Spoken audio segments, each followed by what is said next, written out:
오늘 하나님 주시는 말씀은 에베소서 1장 1절부터 14절입니다. 다 같이 한 목소리로 천천히 같이 봉독하겠습니다. 하나님의 뜻으로 말미암아 그리스도 예수의 사도된 바울은 에베소에 있는 성도들과 그리스도 예수 안에 있는 신실한 자들에게 편지하노니, 하나님 우리 아버지와 주 예수 그리스도로부터 은혜와 평강이 너에게 있을지어다.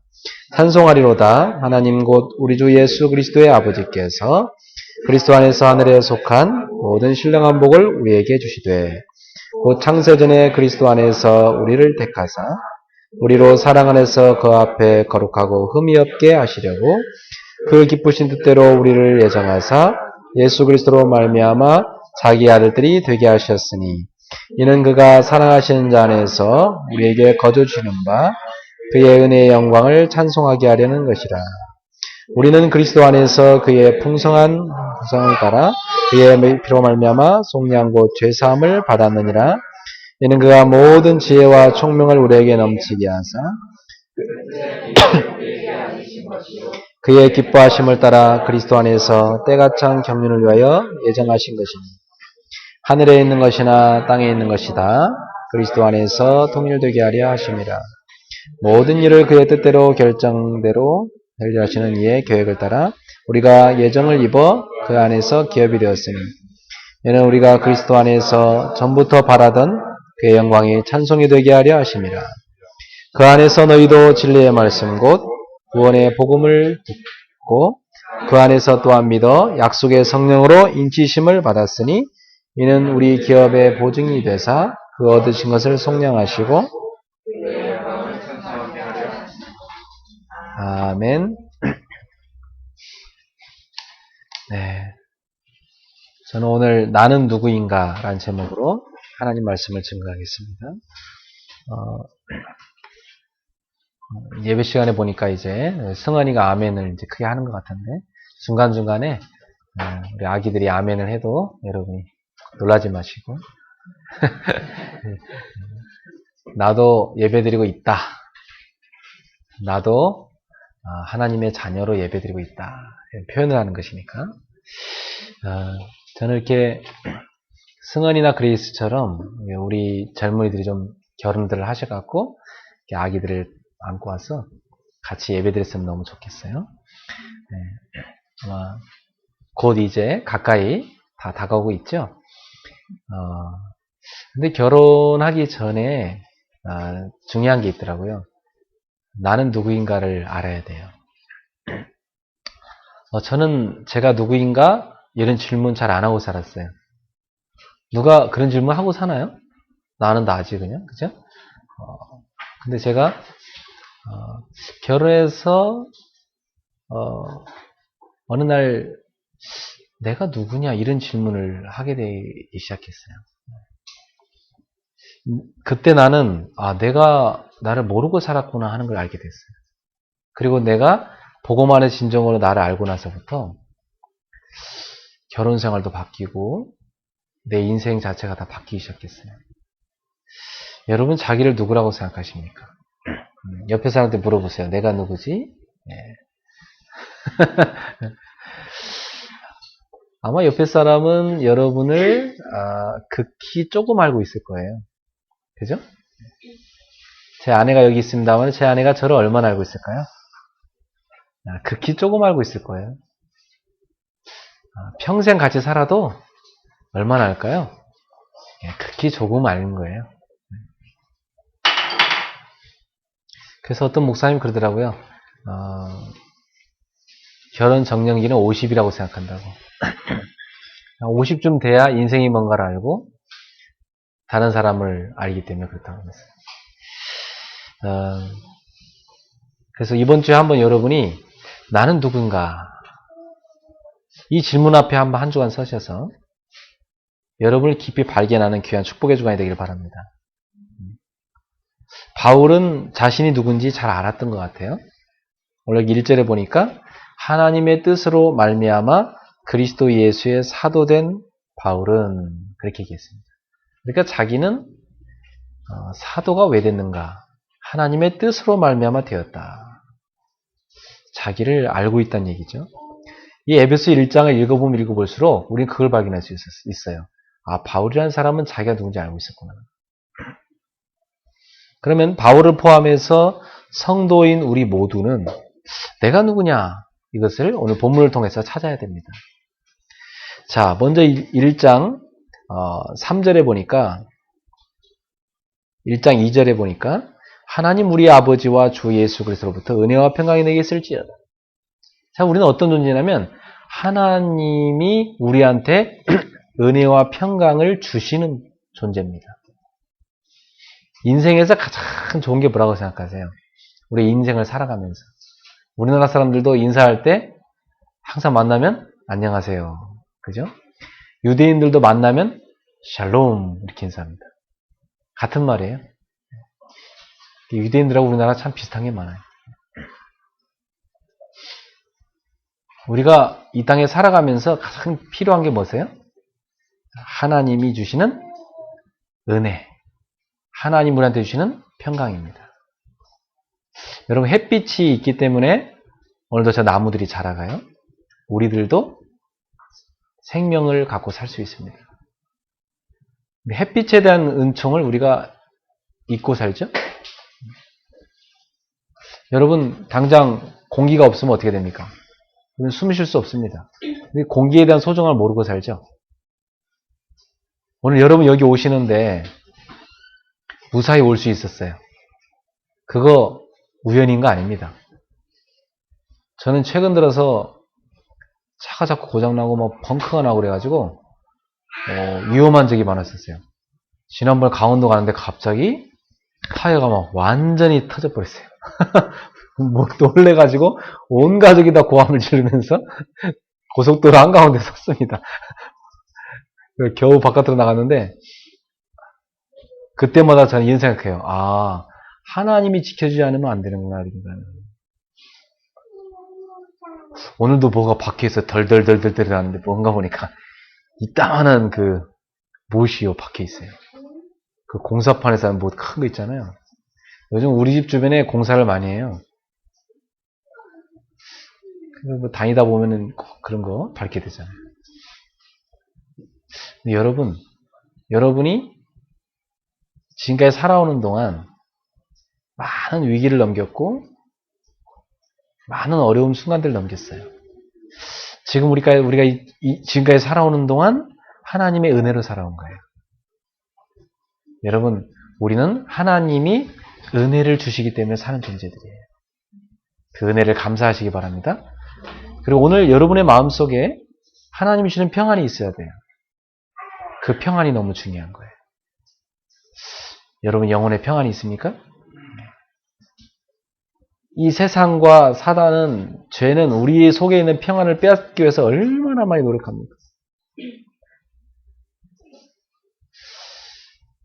여러분 속에 하나님의 평안이, 하나님이 주시는 은혜가 충만하기를 축원합니다. 우리는 어떤 존재냐? 하나님이 주시는 은혜와 평안을 갖고 사는 존재. 자, 3절에 보니까 갑자기 이 바울이요, 찬송을 합니다. 찬송하리로다. 찬송하는 이유가 있는 존재란 거죠. 왜 찬송을 하게 됐어요? 하나님 곧 우리 주 예수 그리스도의 아버지께서 그리스도 안에서 하늘에 속한 모든 신령한 복을 우리에게 주셨도다.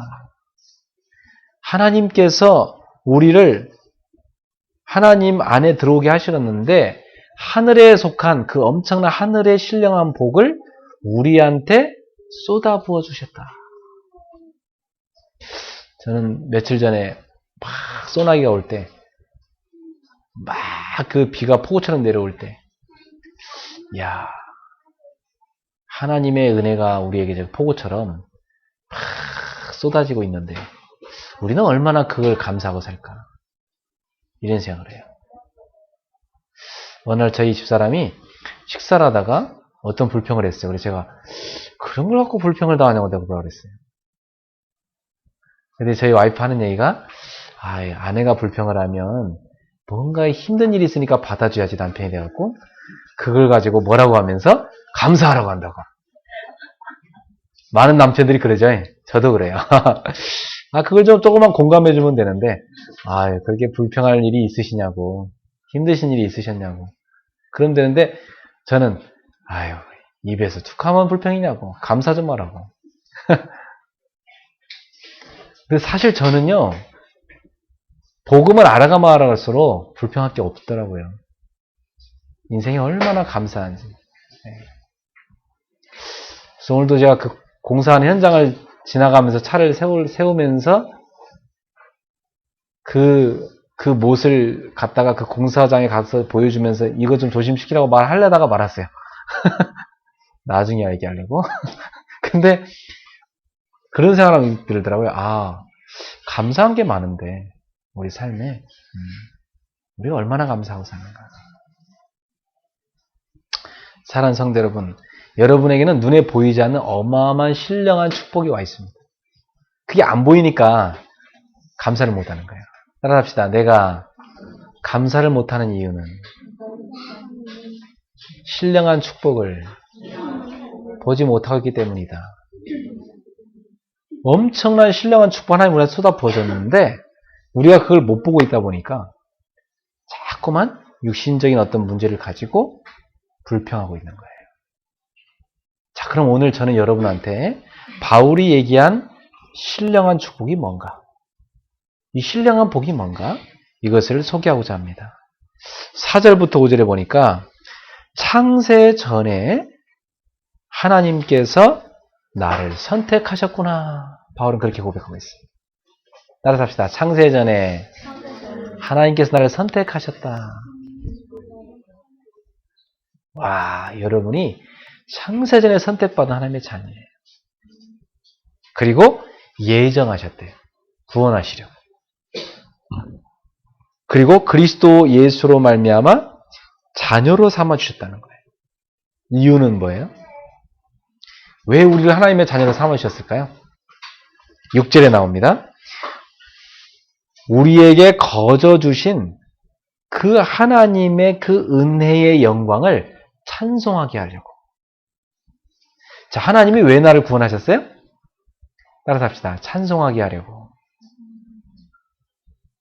찬송하게 하려고. 여러분, 인생을 살아가는 동안 찬송하기 바랍니다. 왜 찬송을 못하는가? 찬송할 이유를 못 발견하니까. 가만히 한번 여러분 집에 보세요. 아유, 우리 저렇게 남편이 건강한 거 참 하나님 찬송할 이유고. 네? 여러분이 그 자녀가 건강한 거 찬송할 이유고. 여러분이 이 무더위에 식충도 안 걸리고 이렇게 잘 먹고 잘 사시는 거 찬송할 이유고. 여러분이 지금 이 시간에 죄 짓는 자리에 있지 않고 하나님 앞에 예배 드릴 수 있는 자리에 있는 거 찬송할 일이고, 여러분의 영혼이 구원받아 하나님의 자녀라는 거, 여러분 속에 성령이 계시다는 거 찬송할 이유입니다. 엄청난 찬송할 이유가 우리한테 있는데 그걸 다 놓치고 사는 거예요. 그래서 인생은 하나님 왜 만들었냐? 하나님을 찬송하라고 만들었어. 그런데 인간이 하나님 떠나버렸잖아요. 하나님이 왜 인간을 그 멸망 상태에서 건져내셨느냐? 하나님을 찬송하라고. 그리고 하나님께서 우리가 천국에 가서 천국에서 우리가 영원히 할 일이 뭐예요? 찬송하는 일이라고 그랬어요.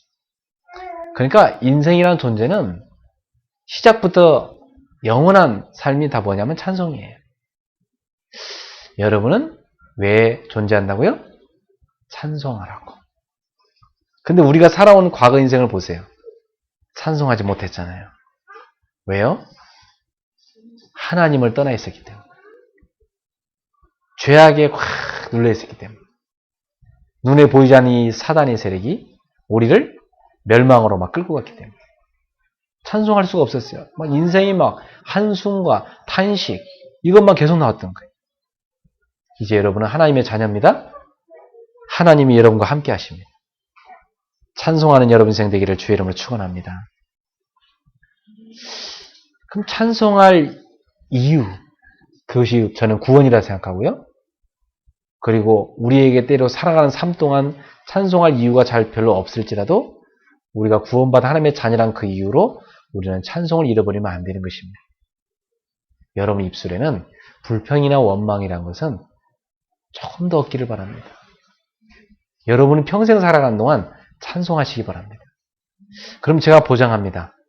여러분 절대 건강하실 것입니다. 입에 불평 원망 많이 하면요. 몸도 안 좋아지고 삶도 안 좋아지고. 이 불평은 감염이 되고 전달돼요. 사람들 모인 자리에 와서 한 사람이 막 불평하잖아요. 옆에 사람도 감염돼요. 여러분은 감사로 여러분의 삶이 향기가 나기를 주의 이름으로 축원합니다. 오늘도 여러분 마음이 낙심하고 있습니까? 절망하고 있습니까? 찬송할 이유를 찾으세요. 하늘의 신령한 복, 나에게 구원을 선물로 주신 그 하나님을 찬송하기를 예수 이름으로 축원합니다. 여러분 뭐 때문에 스트레스 받고 있나요? 여러분 찬송할 이유, 하나님의 자녀, 그걸 붙잡으시기 바랍니다. 7절에 보니까 그리스도의 은혜의 풍성함을 따라 그의 피로 속량고 죄사함을 받았다. 여러분은 어떻게 해서 찬송을 회복하게 됐나요? 어떻게 해서 여러분이 구원을 받게 됐나요? 예수의 피로 말미암아. 예수의 피가 여러분의 죄를 씻음으로 말미암아 여러분 죄의 노예에서 빠져나오게 되신 것입니다. 죄로 말미암아 영원히 멸망할 수밖에 없는 우리인데 예수 그리스도의 십자가에 쏟은 그 피로 우리의 죄를 씻어버린 것입니다. 우리의 모든 상처를 씻어버린 것입니다. 오늘도 그 구속의 은혜에 감사하는 여러분 되기를 축원합니다. 8절부터 10절에 보세요. 그리스도께서 모든 지혜와 총명을 우리에게 넘치게 하사. 하나님께서 우리에게 지혜와 총명을 부어주실 때 우리는 뭘 알게 된지 아세요? 하나님의 뜻의 비밀을 알게 됩니다. 사람이요, 우둔해지면 이게 하나님의 뜻인지 안 보여요. 근데 하나님께서 지혜와 총명을 풍성하게 은혜로 베풀어 주시면은 모든 것 속에 하나님의 뜻이 발견되기 시작해요. 아, 내가 이런 집안에 태어난 거 하나님 뜻이었구나. 아, 내가 어릴 때 이런 과정을 거친 거 하나님 뜻이었구나. 아, 내가 이런 사람을 만나게 된 거 하나님 뜻이구나. 아, 내가 이 사람과 결혼하게 된 거 하나님 뜻이구나. 아이고, 내가 이 길을 들어서게 된 거 하나님 뜻이구나. 이게 막 발견되게 돼요. 발견되고 있어요? 혹시 발견이 안 되는 사람은 주여 저에게 지혜와 총명을 부어주세요. 그래서 하나님의 뜻의 비밀을 알게 해주세요. 그렇게 기도하시기 바랍니다. 그 다음 보세요. 그의 기뻐하심을 따라 그리스도 안에서 때가 찬 경륜을 위하여 예정하신 것. 하나님께서 여러분을 통해서 하시고자 하는 예정하신 것이 있습니다. 그게 뭔지 아세요? 하늘에 있는 것이나 땅에 있는 것이 다 그리스도 안에서 통일되게 하려 하십니다. 하늘과 땅의 모든 것이 예수 그리스도로 말미암아 다 하나가 되게 하셨다. 원래 인간은 하나님과 하나였는데 모두 우주 만물 하나님과 하나로 생명으로 엮여져 있었습니다. 하나님과 우리는 같이 연결돼서 생명의 숨을 쉬는 존재예요. 그런데 어느 날 인간이 사탄의 유혹을 받고 죄를 지어 하나님 떠나면서부터 그 생명의 관계가 단절돼 버린 것입니다. 그때부터 인간은 죽음에 처하게 됐고 이 모든 우주 만물은 인간으로 말미암아 저주 가운데 가게 됐습니다.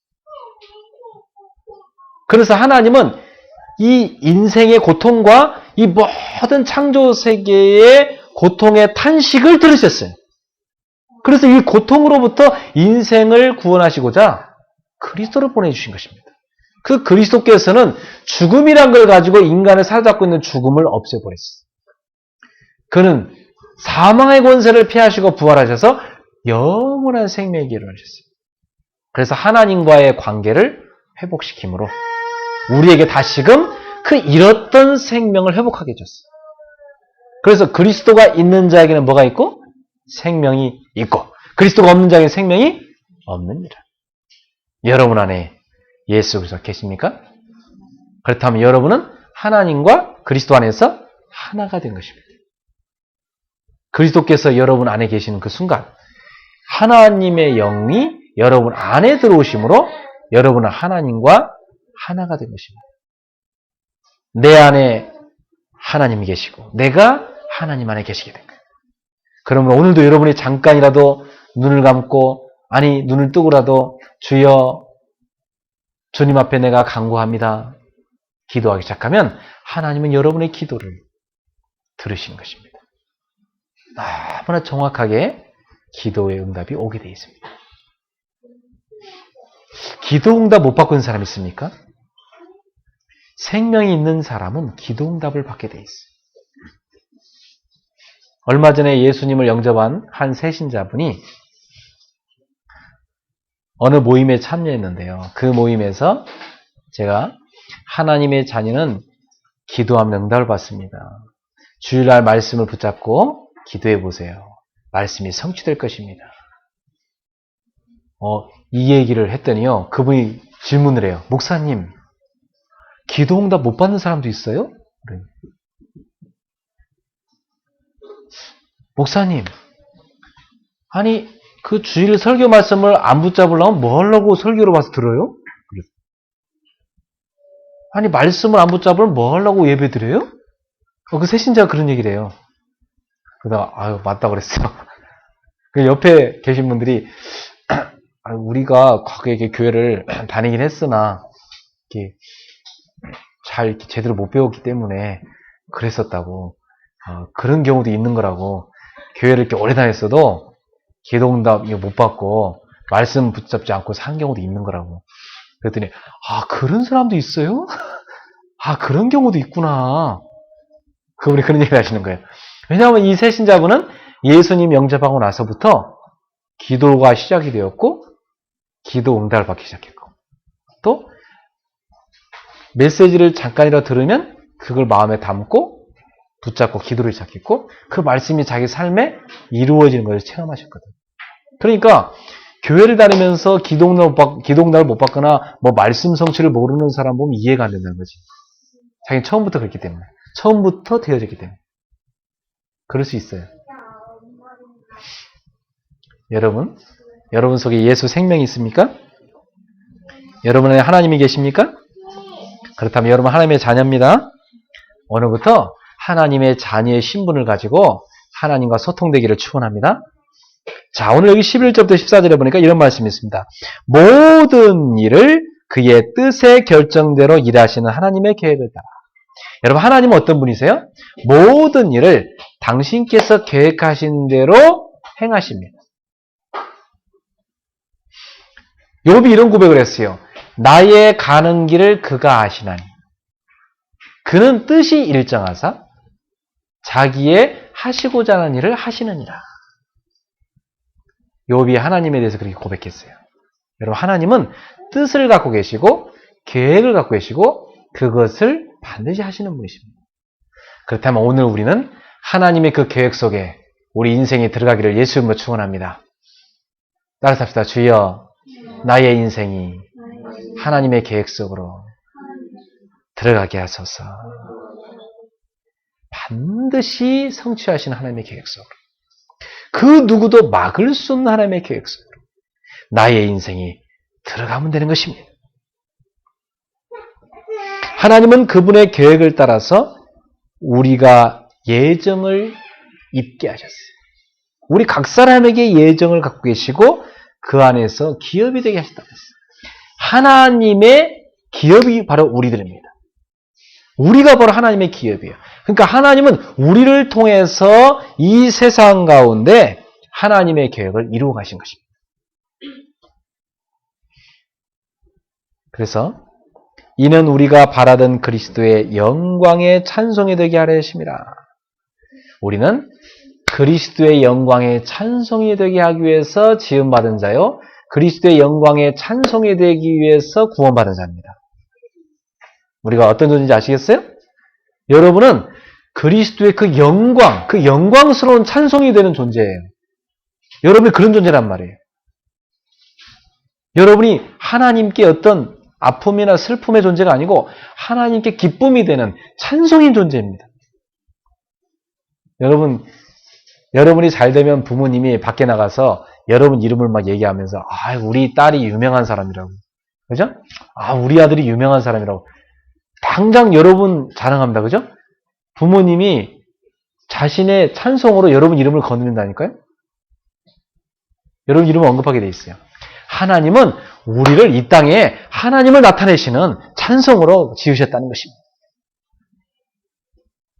우리 승은이나 그레이스나 또 여기 있는 모든 자녀분들은 부모의 기쁨이 되기 바라고 부모의 영광이 되기 바라고 하나님의 영광이 되기를 축원합니다. 하나님의 찬송되기를 예수님을 축원합니다. 자, 그래서 하나님의 뜻 안에서 진리의 말씀, 그 진리의 말씀이 뭐예요? 곧 구원의 복음을 듣고 어느 날 우리가 진리의 말씀을 들었어요. 그 진리의 말씀이 바로 뭐예요?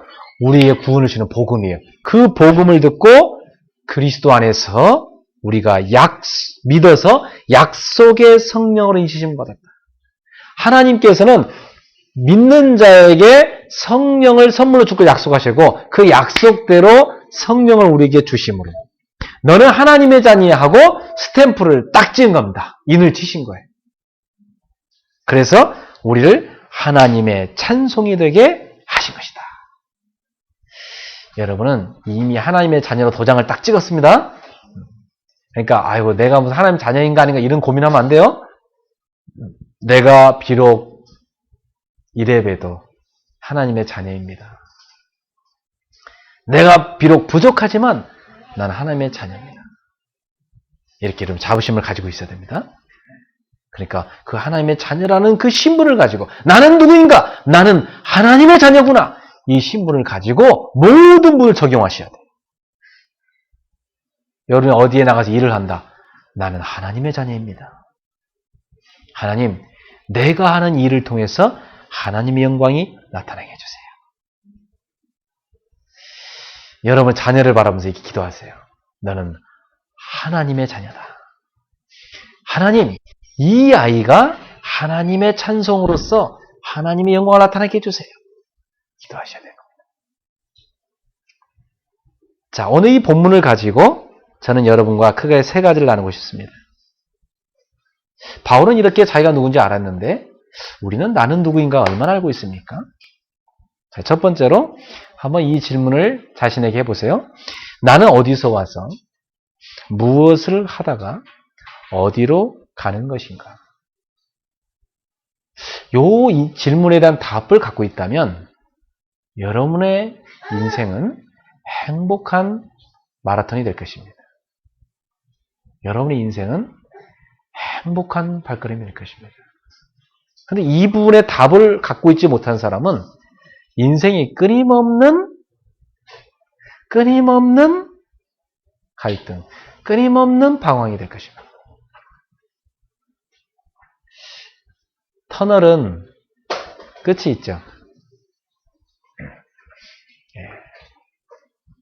동굴 속에 들어가면 끝이 없어요.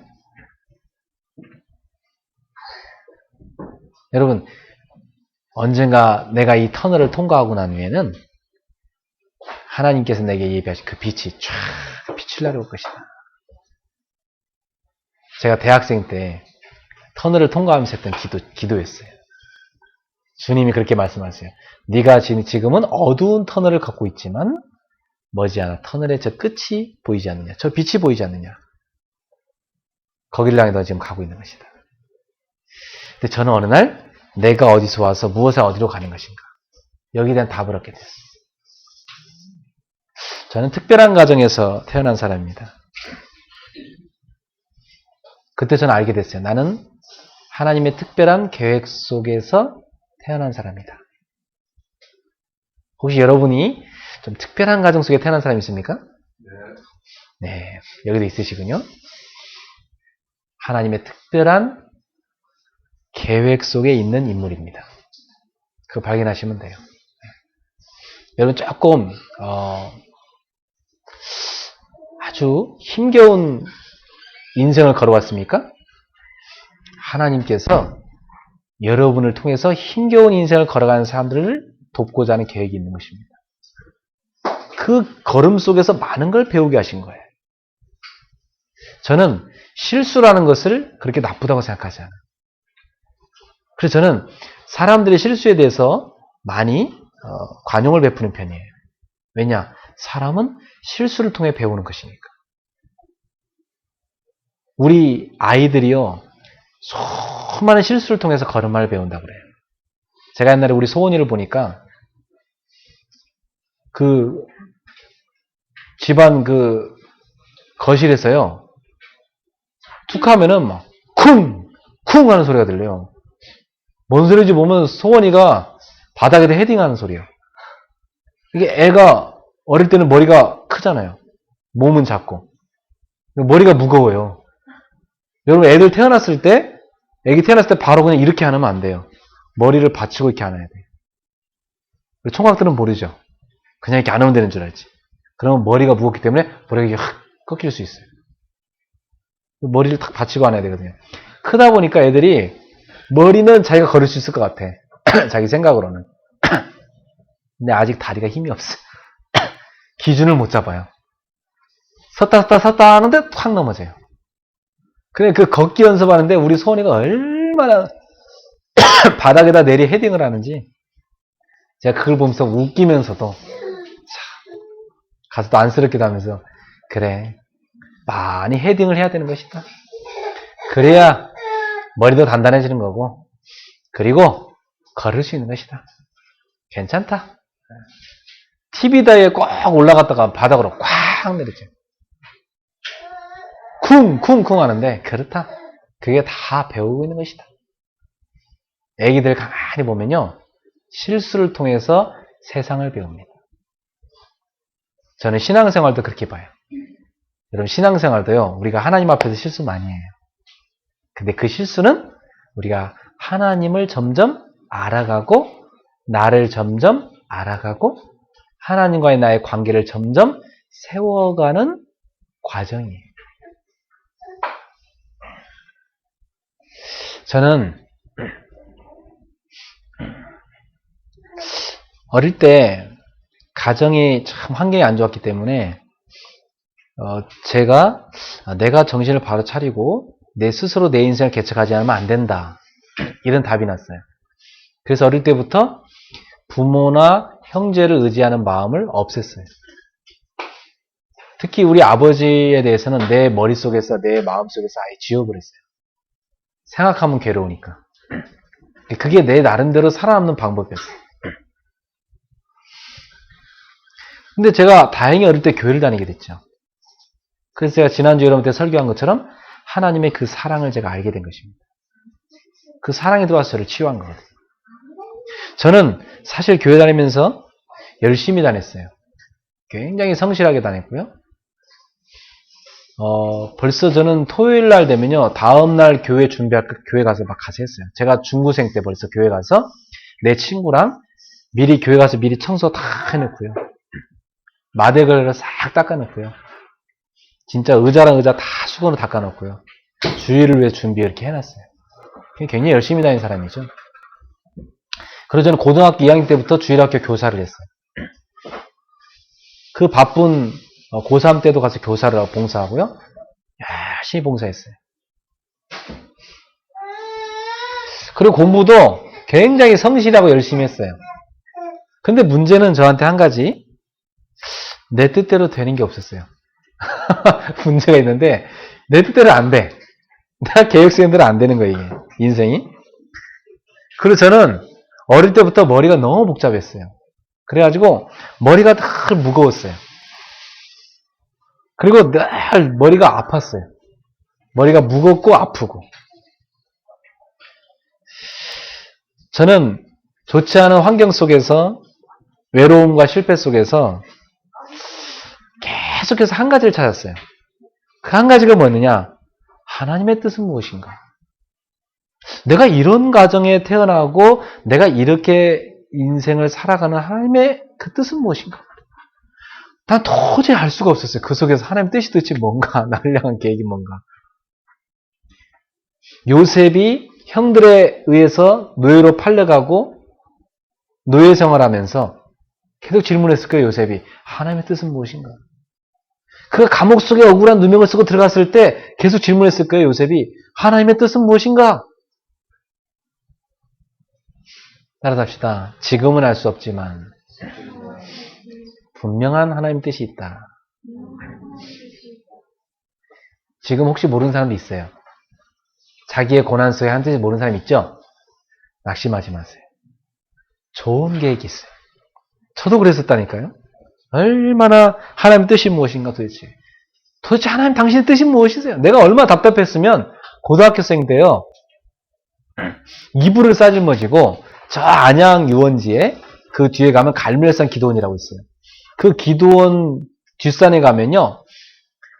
큰 바위가 많아요. 그 바위에 가서 사람들이 기도를 많이 하는데 제가 이불을 싸질머지고 기도원에 가가지고 그 산에 올라가세요.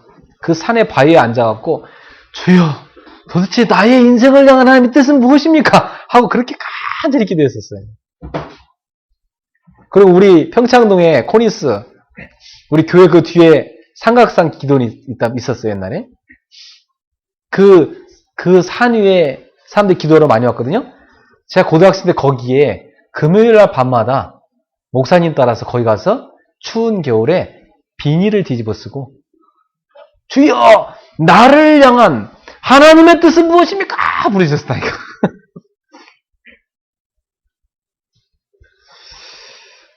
그리고 어느 날 제가 복음을 알게 된 것입니다.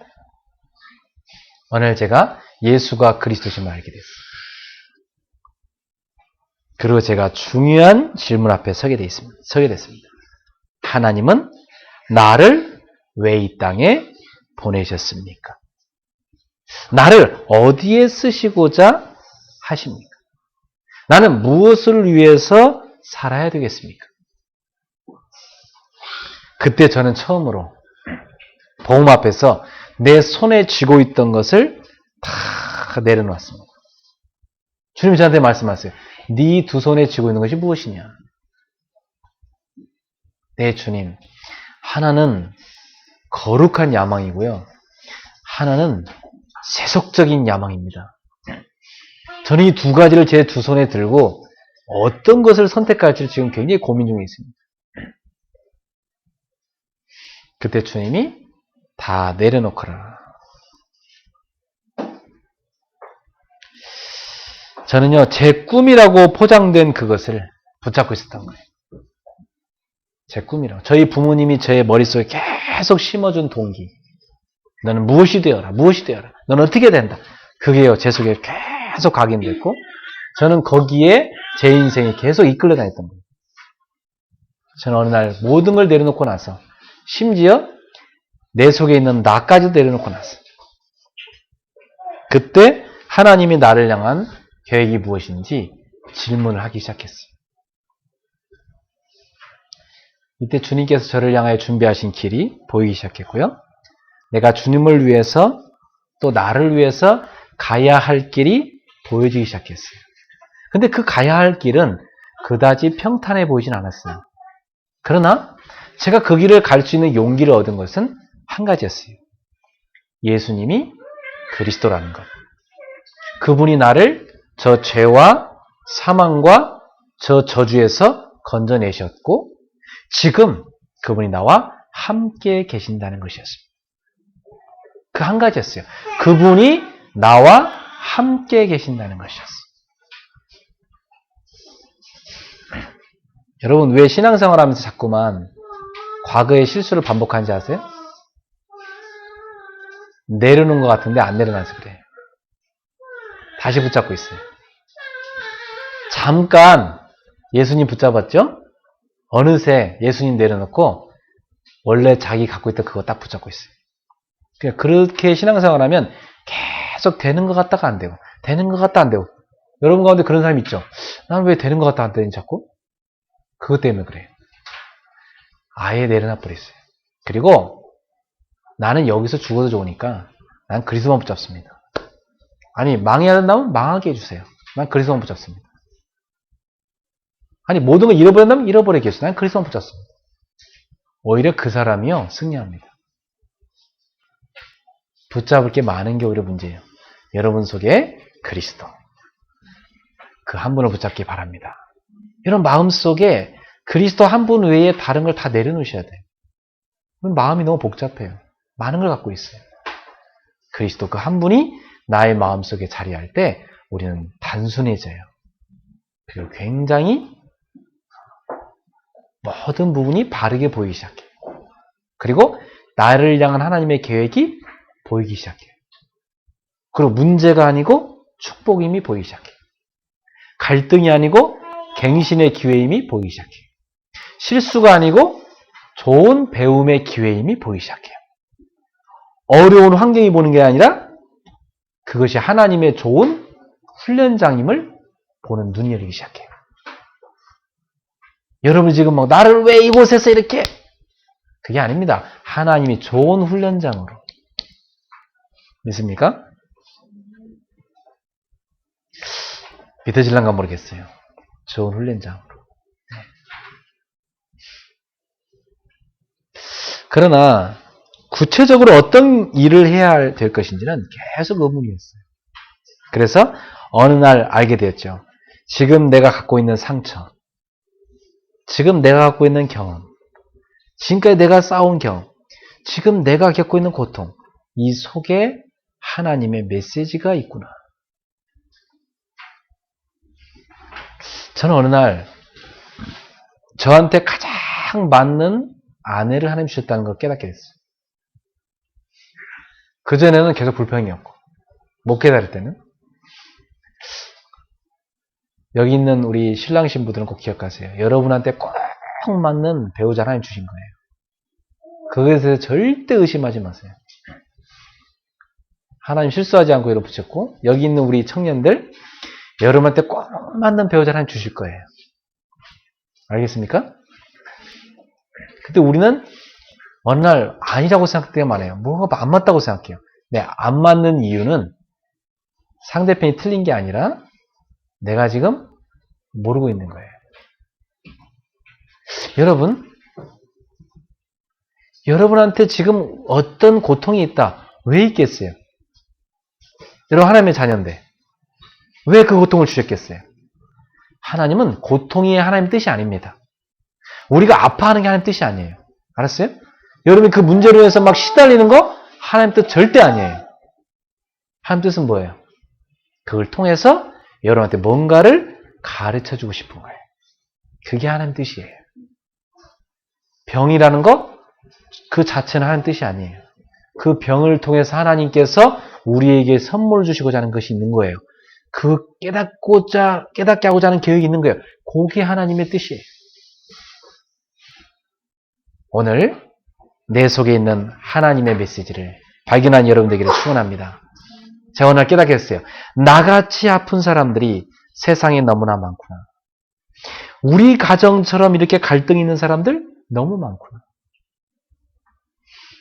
수많은 후대들이 그 속에 빠져 있구나. 수많은 가정들이 아파하고 있구나.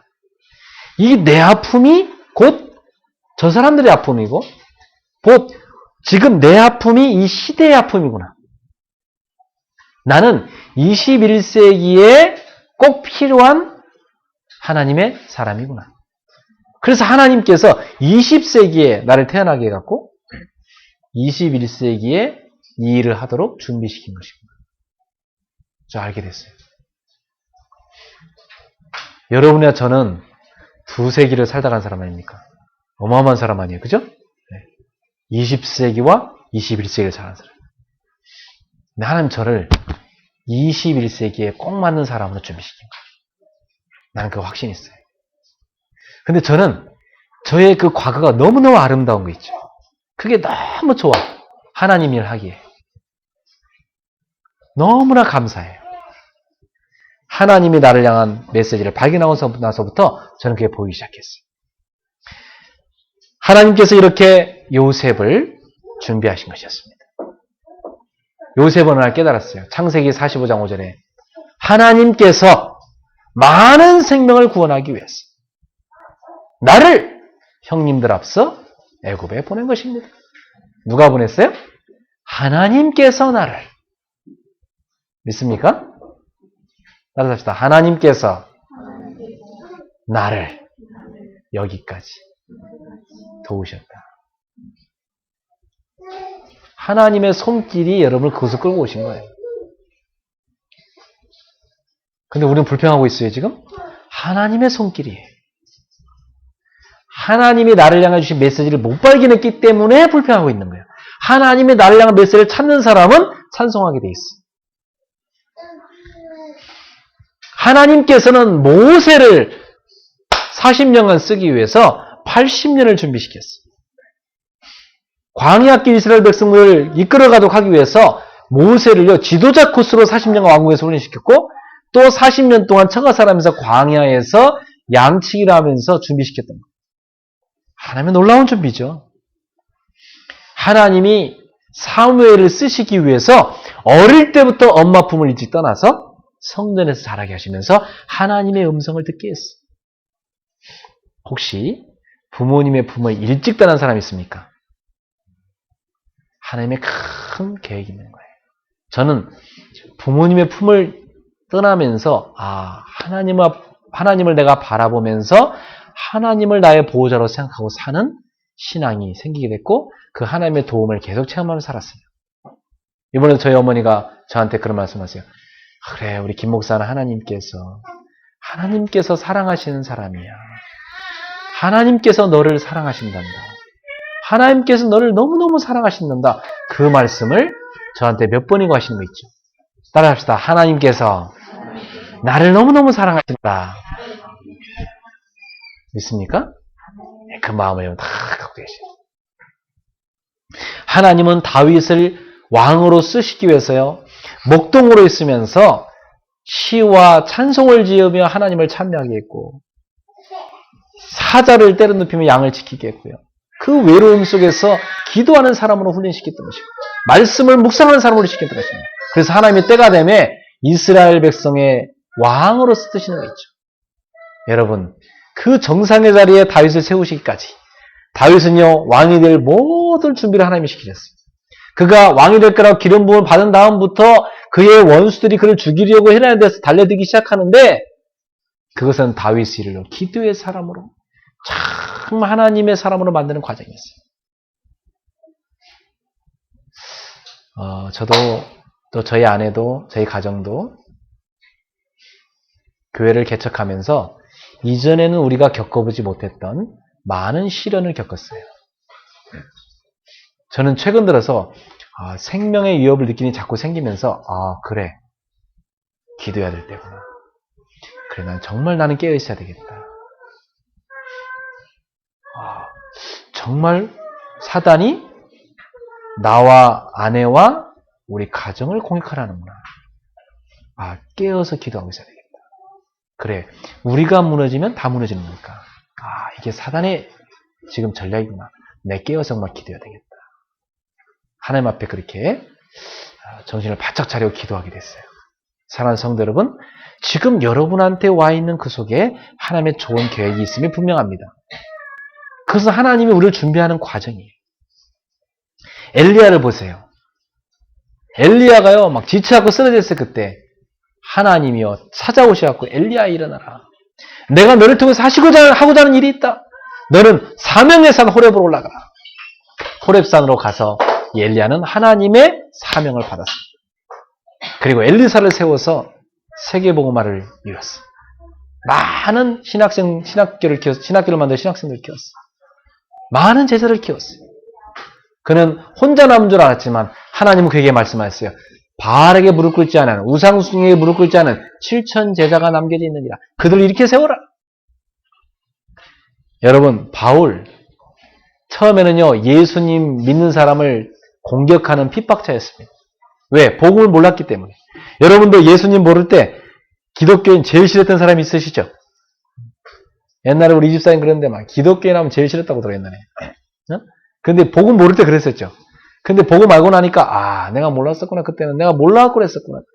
복음 알고 나서 너무너무 이 복음한 게 너무 감사한 겁니다. 바울이요. 그래서 자기는 죄인 중에 괴수라고. 내가 사도라 칭함받기에 정말 감당치 못할 자라고 하면서. 난 지극히 작은 자라고. 왜? 내가 교회를 핍박했기 때문에. 내가 많은 예수 믿는 사람을 받게 했기 때문이다. 그리고 그가 사도가 된 건 하나님의 엄청난 은혜다고. 이제는 이 복음을 전하는 자로 쓰임받았는데요. 과거에 사도 바울이 공부했던 것, 과거에 사도 바울이 아파하고 힘들었던 것, 그것이 싹 다 전도자로 쓰시는 중요한 메시지로 바뀌어버렸습니다. 여러분, 그리스도를 진정으로 만나고 나면 여러분의 모든 과거, 지금의 어려움 다 하나님의 메시지입니다. 중요한 하나님의 축복입니다. 그걸 깨닫게 되기를 예수 이름으로 축원합니다. 그리고 계속 복음을 위해서 내가 어떤 심부름을 해야 될 것인가? 저는 이것을 기도하게 되었고 주님은 계속해서 저한테 그것을 발견하게 해주셨습니다. 그리고 그것을 위한 동역자들을 한 사람 한 사람 붙이기 시작했어요. 여러분 같은 동역자들. 할렐루야. 주님을 찬양합니다. 우리 인생을 향하여서 너무나 아름다운 계획을 갖고 이루시고 계신 그 주님을 찬양합니다. 그 주님을 찬송합니다. 여러분 인생이 그 찬송이 넘쳐나기를 축원합니다. 나는 어디서 왔는가? 하나님께로부터. 나는 무엇을 하다 갈 것인가? 나를 통해서 하나님이 하시고자 하는 그거. 나는 이 모든 사역을 마친 후에 어디로 갈 것인가? 하나님 앞으로. 여러분이 하나님의 심부름을 잘 하시기 바랍니다. 저도 주의 종으로서 하나님의 심부름을 할 것입니다. 여러분은 산업인으로서, 여러분은 또 직장생활하는 전문인으로서, 여러분 학생으로서, 여러분 나름대로 자기에게 하나님이 주신 그 분야에서 하나님의 심부름을 잘해요. 하나님께 칭찬받는 제자 되기를 예수님으로 축원합니다. 두 번째로 제가 하나님 앞에 얻은 답이 있습니다. 어느 날 내 속에 있는 나를 발견하게 되었습니다. 다른 사람들을 도우면서 아내와 갈등하면서 그들 속에서 나를 보게 됐어요. 내가 다른 사람들 막 사역하러 돌아다녔는데 사역하다 보니까 이 사람 모습 속에 내가 들어가 있더라고요. 아, 내가 저 사람처럼 저렇게 방황했었구나. 아, 내가 이 사람처럼 저렇게 숨어있는 상처가 많이 들어가 있구나. 이 사람만 있는 게 아니구나. 사실 내 모습이 지금 보이는구나.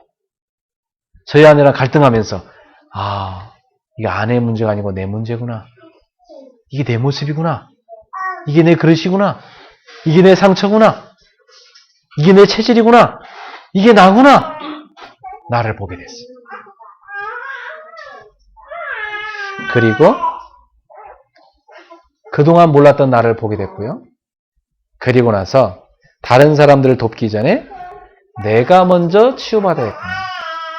다른 사람들을 세우기 전에 내가 먼저 나를 세워야 되겠구나. 그걸 깨달았어요. 그리고 나서 복음의 눈으로 나를 보기 시작했어요. 진정으로 복음의 눈을 쳐다보니까 내가 이해되기 시작한 거죠. 아, 그랬구나. 김 목사야, 정말 네가 이해된다. 그런 환경 속에서 네가 태어나서 그런 과정을 겪어서 그런 갈등을 겪고 그런 산들을 넘어오고 그런 강들을 건너서 그런 불 속을 헤치고 나와서 그런 여러 가지를 통과해서 지금의 너가 형성된 거니 아, 너를 이해할 만하다. 복음의 눈 나를 쳐다볼 때 네 속에 있는 상처, 너 속에 있는 인격, 내 속에 뿌리내린 체질, 아, 네가 이해된다.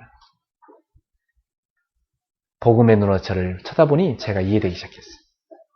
그리고 나서요, 어느 날 제가 알게 됐어요. 내가 나를 용서하지 못하고 있구나. 내가 우리 부모를 용서하지 못하고 있구나. 내가 주변 사람들을 용서하지 못하고 있구나. 아, 이게 내 상처로구나. 그리스도께서는 나를 용서하기 위해서, 나를 죄에서 해방시키기 위해서 십자가에 매달려 그 피를 쏟으셨는데 나는 용서하지 못하고 있구나 말이지. 그런 나를 발견하고 십자가 앞에 나가서 엉엉 울면서 나를 용서하신 주님, 이제 저도 그만 저를 용서할게요. 그러면서 저를 용서했습니다. 그리고 저를 그리스도의 사랑으로 싸매했습니다. 그리고 저를 그리스도께서 치유하셨습니다. 그러나 저는 저를 사랑하게 됐습니다. 그러고 와서 저는 저를 축복하게 됐습니다. 그리고 와서 저는 그때부터 복음의 눈으로 변화된 나의 눈으로 다른 사람을 보게 됐습니다. 그들의 문제와 그들의 답이 보이기 시작했어요. 우리 승환이가 아멘이라고 그러잖아요. 그때부터 저는 진정으로 사람들의 문제와 답이 보이기 시작하거든요. 아, 저 사람도 지금 과거의 나처럼 저 감옥 속에 갇혀있구나. 저 감옥 속에 갇혀있구나. 사람들은 자기가 만든 그 감옥 속에 갇혀있으면서 다른 옆에 사람도 같이 그 감옥 속에 끌어다가 가두고 있구나 말이죠. 자기를 묶고 있는 상처의 착고로 다른 사람도 칭칭 묶고 있구나 말이죠. 아, 저게 사람들의 문제구나. 사단은 지금 저걸 이용하고 있구나 말이지. 그래갖고 자기 자신을 얽어매고 있는 상처의 사슬을 가지고 다른 사람들을 얽어매서 갈등하고 있는 거 있죠. 그러니까 툭 하면 상처예요. 툭 하면 상처. 표정 관리를 해서 그렇지 마음속은 계속 상처받는 거예요. 특히 어떤 분들은 보니까 앞에서는요 싹싹 웃으면서 이렇게 얘기 다 해놓고 나중에 보면 들리는 소식이 오면 뒤에서 상처 다 받았다고 그래요. 그러니까 사람들이 얼굴 표정 관리는 다 하는데 속으로는 상처를 이렇게 쫙 받는 거예요. 물론 저희 아내 같은 사람은 보니까 속에 있는 표현을 바로 해버리더라고요. 숨김없이 그냥.